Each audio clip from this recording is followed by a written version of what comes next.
Ташты көріп жатырсыз ба? 5% Эти Бакырдын кызыкчылыгына ушунча окуучу кыйналып ошол жакка барыш керек. Чаткалдын алтын эле керек, элине мындай керек эмес дегендей эле мамиле болгондой сезилет да.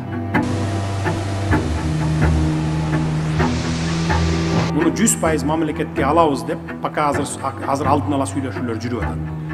Эти Бакыр Терексайды.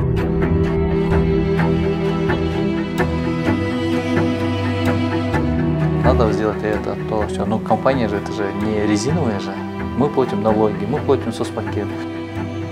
Биз да кетебиз, бул өкмөт да кетет, аким да кетет, баягы эле эл калат да.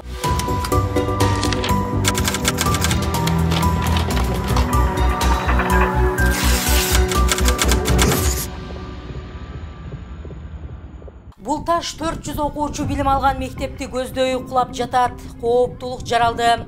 Мектептин үстүндө алтын казган компания ишмердүүлүк жүргүзүүдө. Эми келечек ээлеринин билим уясын башка жака көчүрүү керек. Суроо жаралат. Чет элдик компаниянын кызыкчылыгына 400 окуучуну көчүрүү канчалык зарыл? Жалал Абадтын Чаткал районунда Түркиянын мультимиллионеринин алтын казган компаниясы бар. Билет белеңиз, компания Эти Бакыр Терексай деп аталып, 2017 жылдан бери иштеп келет.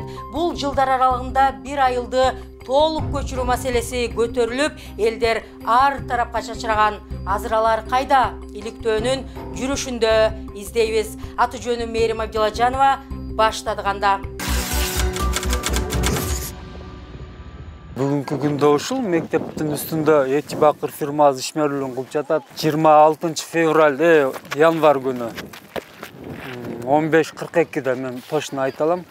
Бул жерде биз сабак өтүп атканда ушу Матисче таш тоголонгондо окуучулардын баары качып киргенбиз бул жаккачы. Эч кандай эч жактан реакция болгон деле жок. Өз негизи булар келишим боюнча 2021 жаңы мектепти марка АБКнын ордуна салып, анан бул жакта ишмердүүлүгүн кылыш керек эле да. Ага карабай 400 окуучу окуган мектептин үстүнө такыратып эле децибел деген нормалар сакталган жок. Билим берүүгө өтө чоң таасирин тийгизди, чынын айткандачы.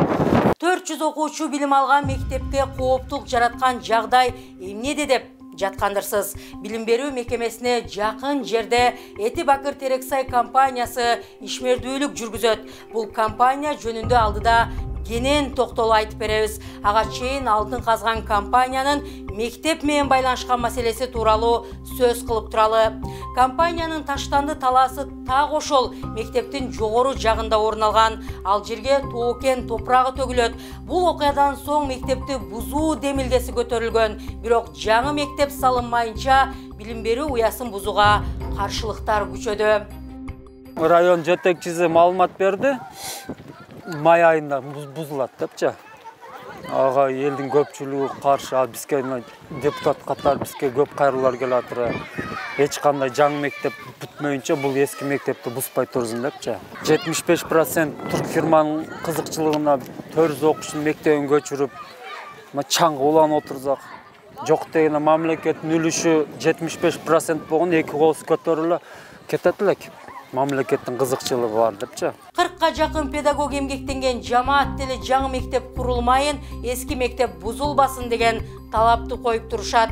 Билим берүү уясы 2 корпустан туруп, бири 1958 жылы курулса, экинчиси 1968 жылы түптөлгөн. Авариялык абалда да эмес. Керек болсо заманбап жабдыктар менен жабдылып, интернет туташтырылып, компьютер каналары бар. Ага карабай ушул жылдын март айында тийиштүү тараптар келип мектептин абалы менен таанышып кеткен. Мектепти бир сере көрүшүп, анан эч кандай деле мындай жаракка кетип көчсүн деген заключение корутунду жок. Жаңы мектеп эми качан курулат, башталып кандай эле жок, эми башталса дагы ушу 1 сентябрга чейин биздин өзүбүздүн эле ойбуз, эми мугалимдердин жамааты ушу мектеп бузулбай турса, Анан алар бүтсө анан кирсек деген эле ой. Жергиликтүү кеңештин депутаттарынын айтымында жаңы мектеп 2019-жылы башталып, 2021 жылы бүткөрүлүүгө тийиш болгон экен. Бирок бул иштер быйыл гана 2024-жылдын жазында жандана баштады. Учурда жер бөлүнүп, мектептин долбоорун даярдоо жараяндары жүрүп жатканы белгилүү болду бизге. Сөз болуп жаткан жаңы билим берүү уясы ак терек айылына салынмай болуп турат.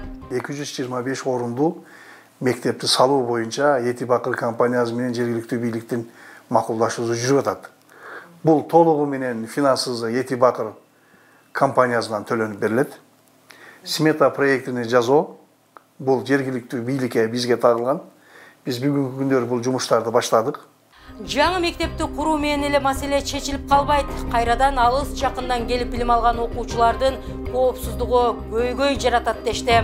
Учурда мектеп окуучуларын автобус акысыз алып кетип ташып турат. Коомдук транспортты жергиликтүү бийлик камсыздап берсе, анын күйүүчү майы компаниянын эсебинен жүргүзүлүүдө. Компаниянын келишим аяктап алар аймактан кетсе, кайра эле көйгөй жаралат. Жаңы мектептин аты бар, башка эч нерсеси даяр эмес. Азыр документтерин бүтүрүп атырып, наркы бузукка курдурабыз дешип атыр. Ого элдер күнүгө кайрылат. Мисалы үчүн жогоруда айыл бар. 1-класстын окуучусу бузукка барып келе албайт. 10 автобус кататкан учурда деле техника бар бир күнү бузулат. Бузулганда жаш бала пешком келер, биздин жаратылышты көрдүңүздөр, кооптуу өтө. Кышында жол тайгак, чөк ашкылар бар. Суу көтөрүлөт. Эртең бир жаш бала сууга түшүп же жолдо бир нерсе болсо ким жооп берет? Бул жерде условия турса, условияны татаалдаштырып ал жакка курууну кереги жок деп атам да мен. Себеби ким билет? Окуучуларды ташуу милдеттемесин компания алат. Компания алып атат. А компания бүгүн бар, эртең жок. Мен жонуман ташыбайм эртең алар кетип калса. Эгерде Эти Бакыр Терексай компаниясы таштанды таласын мектепке жакын жерде уюштурбаганда, анда бүгүнкү кооптулук жаралмак эмес экен. Билим берүү уясы бузулуп, башка аймакка куруу зарылчылыгы болбойт эле дешти жергиликтүүлөр. Эскерсек, компаниянын сөз болуп жаткан таштанды таласы Салпысай деген аймакта орун алып, ал жерди берүүгө жергиликтүү кеңештин 11 депутаты каршы чыккан. Анткени аймакта 2016-жылы компания учурда чыгындысын төгүп жаткан сай аркылуу каттуу сел келип, айылды бүтүндөй каптаган.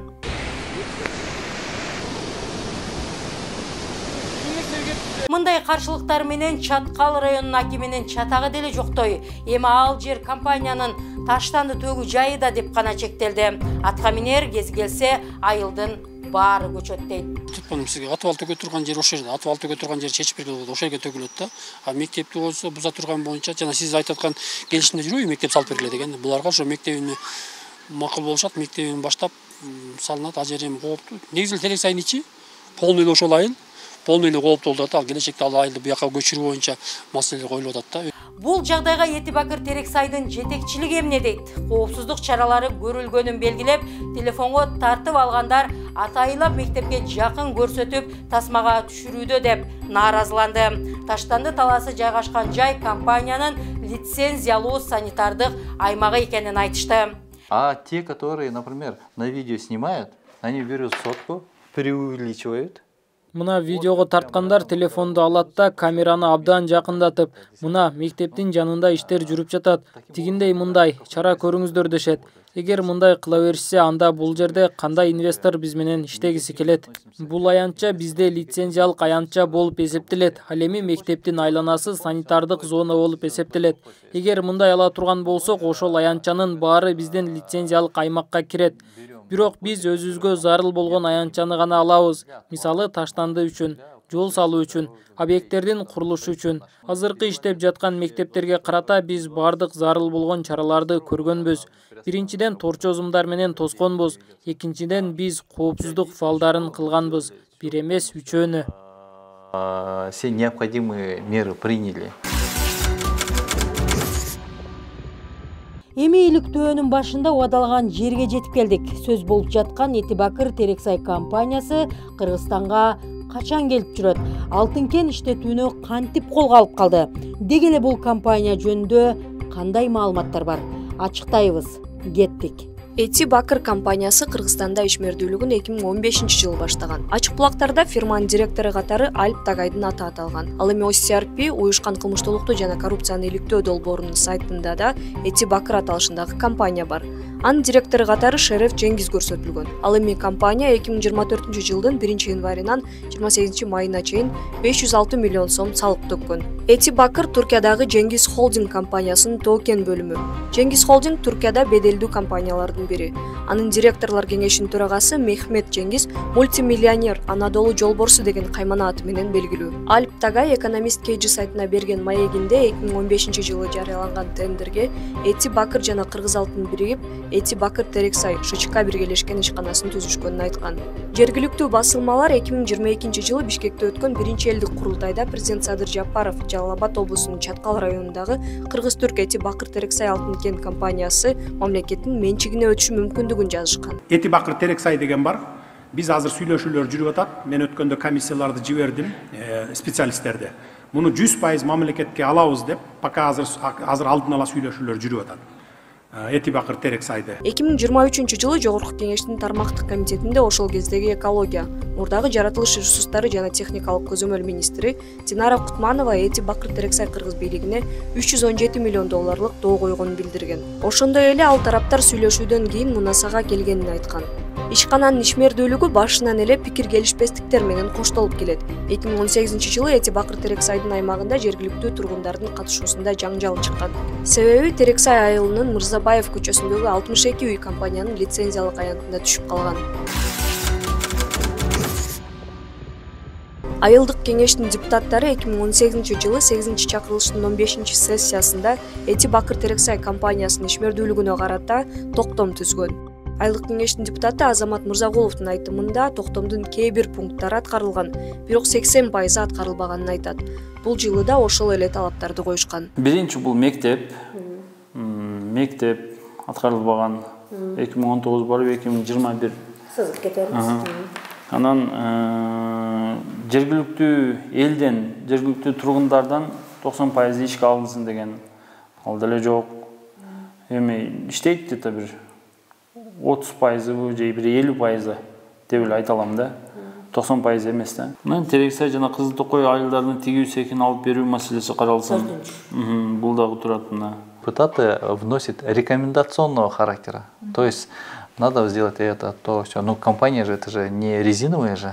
Мы платим налоги, мы платим соцпакет, мы хотим построить школу, мы даем людям работу. Например, выше своей рамки мы не можем это все осуществить. А насчет швейный цех, там еще других-то, я, честно говоря, возможно, было такое, но я этого не слышал. Насчет школы мы обязуемся это, я вам говорю. Эти Бакыр Терексай компаниясы таасир эткен дагы бир маселе Терексай айылынын G62 үй бүлөнүн көчүрүлүшү. Компания ишин баштагандан кийин 3 жыл өткөн соң бир айылды толук көчүрүү маселеси көтөрүлгөн. 2021-жылдан баштап айыл жаңы конушка жер которо баштаган. Бирок алар жашап жаткан жерден суу чыгып кеткен. Жергиликтүү эл үйлөрү арзан бааланып калганын айтып, нааразы болушууда. Бул азыр толук эмес, бүткөн. Суу чыккан, бардын үйлөрүнө суу чыккан. Көчүрдү дагы керек эмес адамдардай кылып чыгарып койду да эчкимдай. Суу чыгып кеткенде байланыштуу, тезирээк ичине каскан жерден. Мына шүйтүп менин подвалыма суу чыкты. Подвалыбыздан чыкты ичине дегендер болушу мүмкүн. Ушулардын баардыгы токтойтпу деген ойдомун. Булар кечиги көчүпкөй баштаганда деген лицензияны булар деген келишим токтотуп биз кетели түрктөрчү. Компания жабылалы. Улан Эсенкулов 10 жылга жетпеген аралыкта 2 жолу жаңы үй курган. 2017-жылы жаңы үйүн баштап 3 жыл дегенде бүтүп, үстүн жапканда ал жашаган айылдын эли көчүрүлө турганы кабарланган. Кооптуу жер болгондуктан айылдагы 62 кожолукту башка аймакка которуу маселеси каралган. Жашоочулардын үйлөрү бааланып, чыгымдарын Эти Бакыр Терексай компаниясы төлөп бере баштаган. Эсенкуловдун жаңыдан салынган үйү 900 000 сомго гана бааланып калган. Ал уақытта биздин каарман ооруп калгандыктан ошол суммага макул болгонго аргасыз болгонмун дейт. Мен ондой түшүнүгүм жок эле да. Ушундай болот окшойт деп эле. Бай келдим, документти карадым, анан 1-2 жолу берки кылдым. Неге аз десем, өзү мындай сыр истеп ушундай чыгарып койду да. Ол убакта мен ооругам. Булар менен айтышканга бара албадым. Кошкула деп. Ооруу менен алышып жүрүп, анан кийин акыркы время ушу сатканга туура келди да. Компания берген акча кичинекей 2 бөлмөлүү чакан үйдүн 75%-ын салууга гана жеткен. Сарай курууга жана башка чыгымдар үчүн ал 150 000 сом насыя алган. Эсенкулов айыл боюнча эң арзан бааланган анын үй экенин айтат. Ушуга эле жеттим. Мына жерде бир комната бар. Мына жерде кичине подвал бар. Анан ортосунда кичине коридор бар. Мына ягында бир балдарга деген балдардын жанагы жатаканасы. Мына ушу акча жоктун айынан ушу не деп коет, могу бут жеткен жердин кичине бир жарым метрге чейин жетпеген жер. Каарманыбыз алардын жер которгону зыян болуп жатканын айтып берди. Себеби жаңы конуштагы дээрлик бардык үйлөрдүн астынан суу чыгып кеткен. Суу чыккан, бардын үйлөрүнө суу чыккан. Меникине туалеттен чыккан, тамдыкынан чыкпаган. Ачыгын эле айтышым керек да буну. Анан калгандарына чыкты, бардыгыныкына. Эми кошунаңдын өзү ошосун да. Себеби элдин түйүнөн чыккандан кийин менден деле чыгып кетиши мүмкүн. Айтып болбойт бул. Алгачкылардан болуп жаңы конушка көчүп келгендерге бир топ убадалар берилген. Бирок алардын көбү аткарылбай калганын айтышат. Мындайча айтканда, көчүрдү дагы керек эмес адамдардай кылып чыгарып койду да, эчким мындай. Сыртка чык дегендей кылып эле. Же биягын караган жок, же биягын караган жок. Карап атыр, бирок эми толугу менен бүтүрө албай атыр да. Эсенкулов ден соолугуна байланыштуу азыр жумушсуз отурат. Өзүн жана 2 баласын келинчеги иштеп багат. Ал үйүн чоңойтуп алууга компаниядан дагы акча бөлүп берүүсүн сурады. Себеби алар көчүп жатканда, эгер кеч көчкөндөргө кошумча акча берилсе, биринчи көчкөндөргө да каражат берүү убадасы болгонун айтат. Эгер наркыларга кошуп берилсе, силерге да кошулуп беребиз деген сөздөр болгон да. Бул эми точно бул сүйлөнгөн сөздөр, бирок мындай ошол моментте биз протокол жаздырып албаган экенбиз да. Бизди алдаганда ачык эле сөз. Улан Эсенкулов 10 майда бизге үйүнүн жер төлөөсүн суу каптап кеткенин айтып, видео менен бөлүштү. Ал асфальтталган жердин кайсыл жеринен суу чыкканына түшүнбөй жатат. Ал өкмөткө кайрылды. Мына ушинтип менин подвалымдан суу чыкты бүгүн. Бир 10 мүнөт, 15 мүнөттө чыккан суу ушу. Каягынан чыгып кетти билбеймиз. Муну эми жабыш керек подвалды.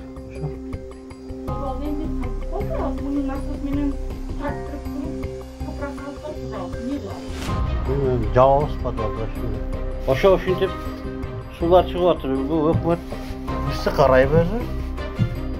Же карабайбы? Бир мындай карап элге көңүл бурабы? 2021 жылдан баштап Терексай айылында жашаган тургундар ушул Горняк 2 айылына келип жашай баштаган. Бул жер буга чейин токой болуп турган. Айыл өкмөт менен Эти Бакыр Терексай компаниясы жергиликтүү элди коопсуз жерге көчүрүүдө токойду айылга айландырып 62 үй бүлөгө жер даярдаган. Азыр биз жогоруда сөз болгон 62 үй бүлөнүн 18и көчүп келген аймакта турабыз. Бир караганда заманбап үйлөр курулган, сонун шарттар жаралган айылга окшоп кетет. Бирок бул айылдардагы ар бир үй бүлөдө бир эле көйгөй бар. Азыр тургундар бизге ачык камерага сүйлөп берүүдөн баш тартып атат. Бирок толук эмес, бүт элек бул бир үйдүн мисалында мен сиздерде көйгөйдү көрсөтүп берейин. Бул азыр толук эмес бүткөн.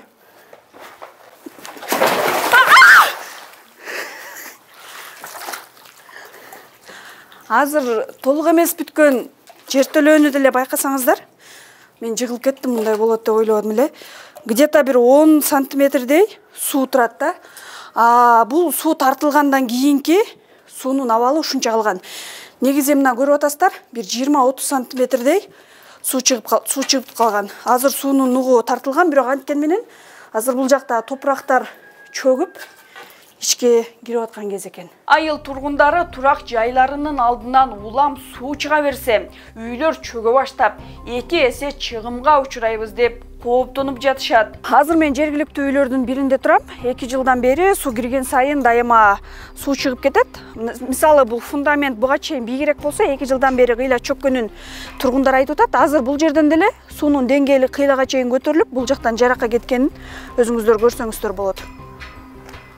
Жергиликтүүлөр саркындуу суу үчүн казган жерлеринен да, таштанды таштоо үчүн казылган жерлеринен да суу чыгып кеткенин көрсөтүп беришти. Бул жер саркындуу сууларды куюу үчүн курулган. Үй ээсинин айтымында 3,5 метр болуп саналат. Азыр бул жакка бир дагы саркындуу суу куюла элек, бирок аябай эле сууга толуп калган. Биз азыр канчалык тереңдикте экенин текшерип көрөбүз.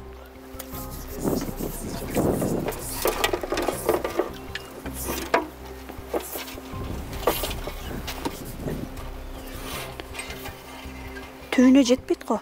Эми жетти.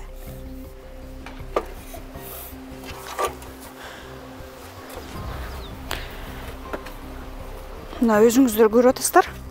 Жерден мына ушунчалык суу чыккан. Жергиликтүүлөр компанияга жана мурунку айыл өкмөт башчысына, акимге бир канча нааразычылыгын айтышты. Алар элди эптеп көчүрүп чыгуунун гана амалын кылды деген пикирде. Бирок камерага сүйлөп берүүдөн баш тартышты. Биз далил иретинде гана үндөрүн өзгөртүп берүүгө мажбур болдук. Келишимде көрсөтүлгөн нерселер аткарылды, калганы өз менен ишибиз жок. Атка жарым жакты аткарылган деле жок башта. Эми кичине акча берип, биядан арышууга деп койдум. Барып берет. Эл Кызыл Китепти да компания үйлөрүн алып жатканда өздөрү жасап берүүнү убадалап, бирок кийин ал аткарылбаганын айтып жатышат. Кызыл Китепти да өздөрү жасап берет. Азыр менин бир сом акчам жок, мен Кызыл Китеп ала алгам жок. Бизден жооп кетти. Өзү негиз пособие менен жашасам. Учурда жергиликтүүлөр алданып калдык деп нааразы болуп жатышат. Себеби 2021 жылы 62 үй бүлө тең макулдук берген эмес. Макул болгондору гана көчүп чыгып кетип, үйлөрүнүн акчаларын алышкан. Аким ошол убакта эгер кийинки көчкөндөргө кошумча акча берилсе, силерге да беребиз деп, бирок убадасын мойнуна албай жатканын айтышты. Если аким ушул жерге келе турган болсо, лично акимден өзүнө деле айтам. Мен дайсыкпор айтып келгем, кагаз түрүндө мен канча жолу чыккадым, өкмөткө да чыккадым. Лично аким өзү айткан болсо, акимдин өзүнөн требовать этесиңер. Акимдин өзүнө канча жолу чыккадым. Аким экен төн албай койду, эл капкалга берет. Эл бир нерсе айта турган болсо, элдин түйүнө жетет. Акимдин түйүнө неге жетпейт? Горняк 2 айылында жашагандар алардан кийин көчкөндөр үйлөрүн кымбат баага баалашканын билдирди. Кошумча акчада берилген сөздөр бар экен. Азыр эң кызыгы, олар кошумча акча мамлекеттин өнүктүү фондунан келдиби же кайсыл эмеден берилди? Кыргыз атынан берилди, ошону билбейбиз да. Кимдерге кошумча акча жана көчпөй тургандарга? Көчпөгөндөргө, эми көчүп аткандарга азыр сатылган жок, али көчүлүп ошолорго акча берилди. Бирөөнө 2 миллион берилди, бирөөнө 3,5 миллион берилди, бирөөнө 2,5 миллион. Жергиликтүү тургундар камерага сүйлөп берүүдөн эч бир маселе чечилбейт деген пикирде. Буга чейин жогорку кеңештин депутаттары да келишип, жардам бери алышкан эмес дешти. Айрым айыл тургундары Этибакыр Терексайда иштегендиктен жумушунан айрылып калбаш үчүн дагы сүйлөбөөнү эп көрүштү. Алар бир гана үмүтү президентте калганын айтып жатышат. 28 апрель 2024 жыл биз Чаткалдын Горняк 2 жаңы конушунда турабыз. Бул жердеги тургундар көйгөйдү президент Садыр Жапаровдун өзүнө гана айтарын, өзүнө ишеним билдирерин айтып жатышат. Президентке алардын кайрылуусу бар. Урматтуу Садыр Жапаров, биздин сизге кайрылганыбыз, биз только сизге гана ишенебиз, башка өкүл, башка эмелерге эч кандай ишенебиз калган жок, калбай да калды. Сиздин келишиңизди жана биздин көйгөйдү чечип беришиңизди ишенебиз.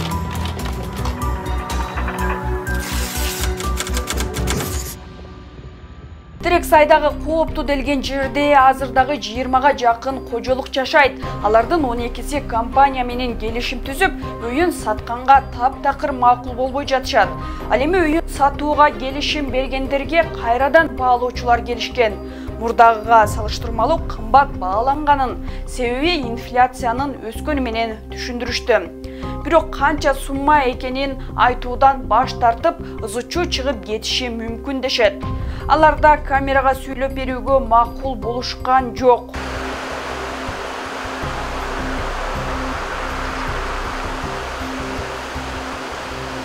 Үйүн сатпай жаткан жарандардын бири менен аяк курдук. Бирок ал жарандар журналисттерге интервью берсе куугунтукка кабылып калышы мүмкүн экенин билдирип, бизге кадр сыртында маселелерди айтып берди. Алгач 62 үй бүлөөнүн турак жайы арзан бааланганын, ал сумма үй курууга жетпей турганын айтты. Биринчи көчүп кеткен эл аз акчага алданып калганын, кийинкилерге жашыруун кошумча акча берилгенин билдирди. Жарандар ачык айтып берүүдөн күч түзүмдөрүнөн кооптонуп жатышканын айтып, милицияга бир канча жергиликтүү тургундар да каттаганын кошумчалады. Терексайдагы 62 үй бүлө жашаган жер Алтын кендин санитардык зонасына кирип калган. 2020 жылы эл көчүп кете турган жаңы айыл түптөлүп, жер бөлүштүрүү башталган. Горняк 2 айылына жер даярдалганы менен жарандар жер алып, бирок өздөрү Алабука, Жалалабад, Ош тарапка көчүп кетишкен. 18 үй бүлө турак жайын салып жайгашып калган. Кийинки келишим түзгөндөргө таптакыр башка жерден жер берилген. Себеби Горняк 2 айылынан суу чыгып кеткендиктен эл ал жерге көчүп баруудан баш тарткан. Суу болжу, суу чыгып кеткенде байланыштуу, тезирээк ичине каскан жерден эмиз башында ген пландар бүтүп атканда эле пока суудун нугун бур элек ошол жери болду. Ошодон да чочулашып булар жаналышты да, суу чыгып кетет экен деп.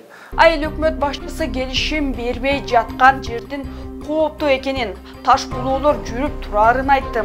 Өндүрүштө жардыруулар болгондо таш кулап, жагымсыз жагдайлар болушу мүмкүн экенин эскертип, быйыл үйлөрүн сатпай жаткан 12 кожолук көчүрүлүшү керектигин билдирди. Ал эми үйлөрүн суу каптагандар боюнча иш алып барып жатабыз дейт. Азыр 2 күн мурда Эти Бакыр компаниясы менен мен өзүм ордунан барып көргөнбүз. Азыр ушул эки суудун чегин оор техника менен тебелетүү каралып атат. Анан суудун деңгээлин дагы бир 50-70 сантиметрге түшүрүшүбүз керек.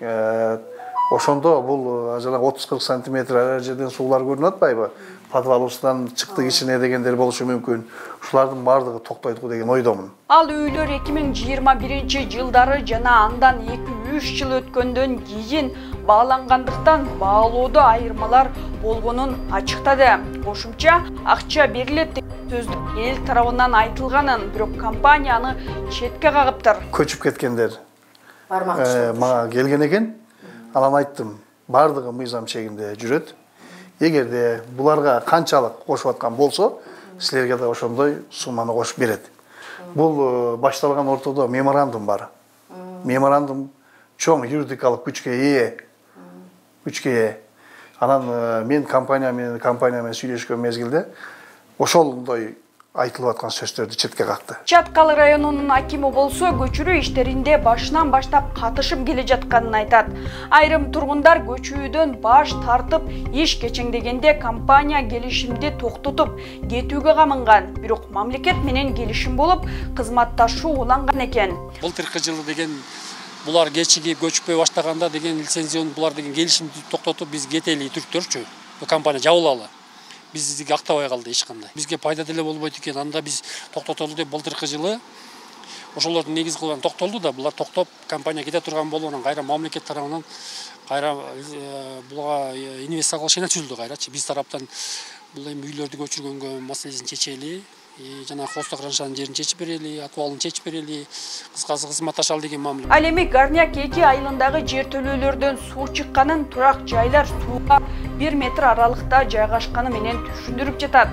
Башка жер жок болгондуктан ушундай окуя болуп жатканын, бирок маселе чечилет, иш алып барып жатабыз деп кошумчалады.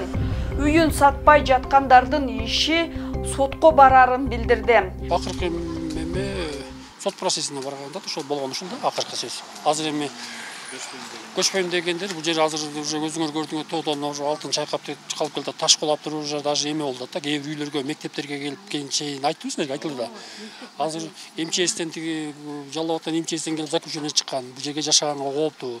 Таш кулап келип эртең күнү бирөөнү басып ала турган болсо, бирөөнүн өмүрүн ала турган болсо, ошол жерде бийлик жооптуу болот. Ошон үчүн азыр биз максималды азыр эртең күнү прокуратурадан уже эме түшүп атат дейт. Ар бир адамга көчүңүздөр, мында жериңизде айыл өкмөт тагып берип атат, тигилер аяк чакыңарды берип атат, көч болсо анда там салып берип, сот аркылуу чечиле турган эмеге бартат да акыркысычы. Компания үйлөр боюнча ишти райондук мамлекет администрациясы алып барып жатканын айтып, баалоо иштерине кеткен каражатты гана төлөп беребиз дейт.